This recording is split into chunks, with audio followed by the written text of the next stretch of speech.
À la veille de l'ouverture des Jeux paralympiques, parole ce soir à une Auboise investie dans la lutte contre le handicap invisible. Elle-même souffrant d'une maladie auto-immune, elle a créé une application il y a 4 ans pour faciliter le passage en caisse des personnes prioritaires et éviter les jugements. Un engagement récompensé hier puisqu'elle faisait partie des 24 porteurs de la flamme paralympique à Troyes. Son portrait est signé Pauline Lermite et Olivier Mayer.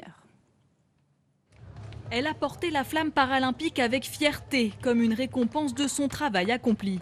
Maïté Ferdinand, chef d'entreprise, a créé un dispositif innovant pour les personnes en situation de handicap lors de leur passage en caisse, grâce à cette borne et à une application sur téléphone. Donc là, on est à la caisse numéro 8, on déclenche le dispositif et le dispositif sonne. La caissière, elle est ainsi avertie qu'une personne prioritaire vient d'arriver dans la file d'attente. Elle va regarder dans la file d'attente, nous on va lui faire un signe de la main avec l'application et elle va nous faire passer en priorité. Objectif, faciliter les passages en caisse et éviter le conflit et parfois le jugement des autres. Aujourd'hui, 20 000 personnes sont inscrites sur l'application. Une satisfaction pour Maïté, elle-même porteuse d'un handicap invisible. Le passage avec la carte de priorité, en tout cas en ce qui me concerne, était très difficile. De voir sortir sa carte, se justifier, expliquer aux gens pourquoi on veut un passage prioritaire. Et voilà, l'idée a germé en me disant, et si on trouvait une solution pour pallier à cette problématique, puisque je me suis rendu compte que finalement, je n'étais pas toute seule à vivre cette situation.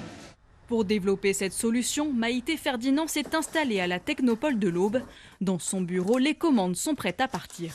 Celui-ci part dans le département 85.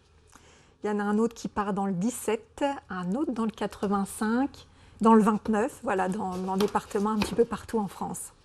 En France, près de 500 établissements ont adopté Handivisible, des enseignes de la grande distribution pour la plupart, avec l'envie d'aller encore plus loin.